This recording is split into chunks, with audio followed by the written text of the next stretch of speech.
We dismiss history at our peril. Liberty Nation Radio with Mark Angelides. Hello and welcome to Liberty Nation Radio, heard coast to coast on the Radio America Network. I'm your host, Mark Angelides. On today's special edition, we are talking justice, Justice Department, justice for Hunter Biden even, and justice for Donald Trump, among other topics. It's going to be quite the show. Remember, this show is proudly sponsored by LibertyNation.com. You can access podcasts, breaking news, analysis, and a range of biting and brilliant shows to whet your appetite for freedom and your fondness for the great American Constitution. Joe Biden made more enemies than friends, pardoning his son Hunter Biden, and not just on the political right. Now, to discuss the presidential powers, what this means, the ramifications, and more, we're very fortunate to have with us, after a wee break from the radio show, Liberty Nation's legal affairs editor and man about town, Mr. Scott D. Cosenza. How are you, sir? Feels good to be back, Mark. It's great to have you back on. We have had John Clark filling in the legal shoes while you've been busy with other parts on LibertyNation.com, sponsor of today's show. But I do miss you, and I'm glad to have you here. So let's talk about there have been some events in the news that seem like maybe they're worthy of talking about. It is worth your time, apparently. It is worth your time. I fully agree. Now, Scott, we've had this pardon from Joe Biden, and I think that if he had, we'll get into the main details on it, but I think if he had just pardoned him for the crimes for which he has been charged, this would have been not really big in the media. But he pardoned him for any and all crimes committed against the United States from 2014, January 1st, 2014. What do you suppose is the relevance of January 1st, 2014? Well, that, of course, is when Joe Biden was vice president of the United States, and presumably when they were able to monetize that connection to advance the financial interests, the private financial interests of people named Biden. Allegedly. So, yeah, it does seem that has been the sticking point for people who would otherwise say, well, it's his son. And we all kind of understand. For the record, I would just like to go on record as saying, for me, I wouldn't be as critical of the president's pardon of his son if he didn't. I actually just think it's helpful just to read very briefly a little bit from Joe Biden's signing statement that he issued with the pardon.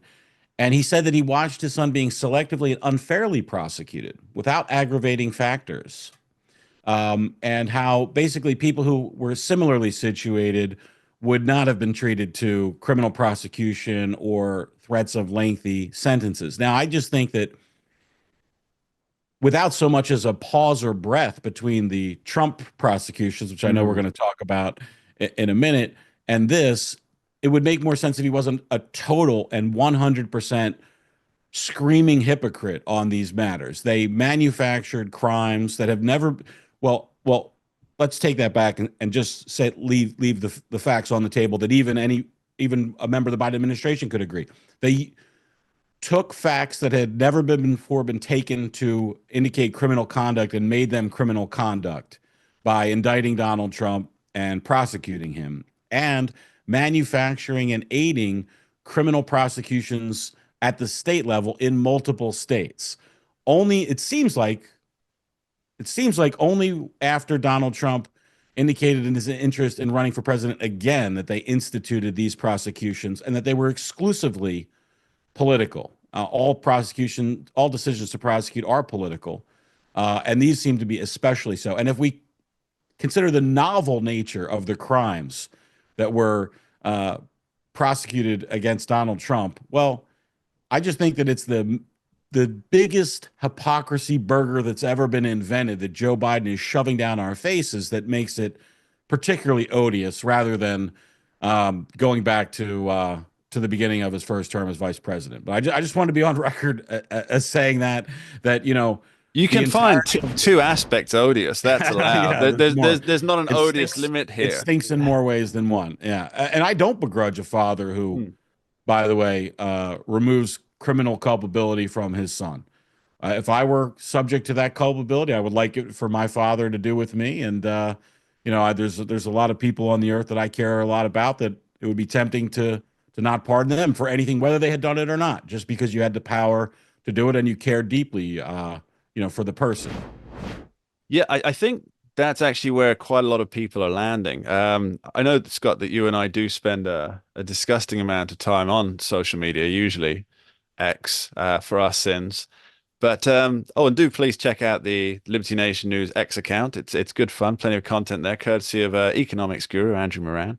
Uh, but there seems to It's the be one place on social media, thanks to the Biden administration, that we don't have to be terrified about being deplatformed because we have relatively mainstream conservative and libertarian views. Just saying. There you go. So you have on one part of the X social platform is you have a lot of people saying, well, of course he should pardon his son, and this is from the left, and then they try and equate it to Donald Trump. You are the people who elected a 34-time felon, and you're begrudging him pardoning his son. But I'm actually not hearing that argument. It's almost like a straw man argument that's being made by many, many accounts in very similar wording, which kind of suggests that there's a bit of coordination going on there, which we saw hugely throughout the election campaign, by the way. Uh, and what you have is people say, essentially setting up something that people aren't saying. And so they're trying to get out ahead of the arguments, but they're missing the two main points. And I think those two main points are the ones that you and I have just briefly discussed there.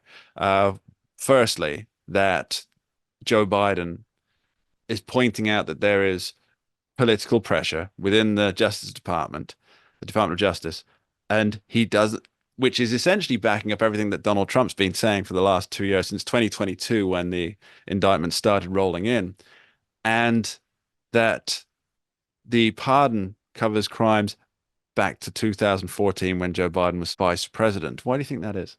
Well, I think that if you're going to, Did I set that up a little too much? I mean, if you're going to erase criminal conduct by somebody whose behavior you know well, and you know where the bodies are buried, you're going to draw it back to that point. By the way, I would do it since birth if it were me. No sense in leaving meat on the bone there for somebody to, go after.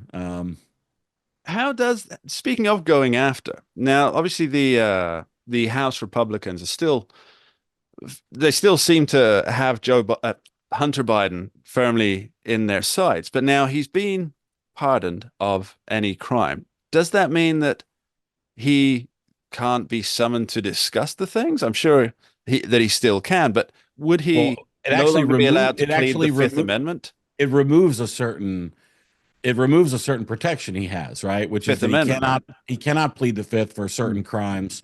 Although there are many state analogs to most federal crimes, so he may be able to successfully say that I could be prosecuted under the state law Sure. for such an act, and so therefore, I'm unable to testify.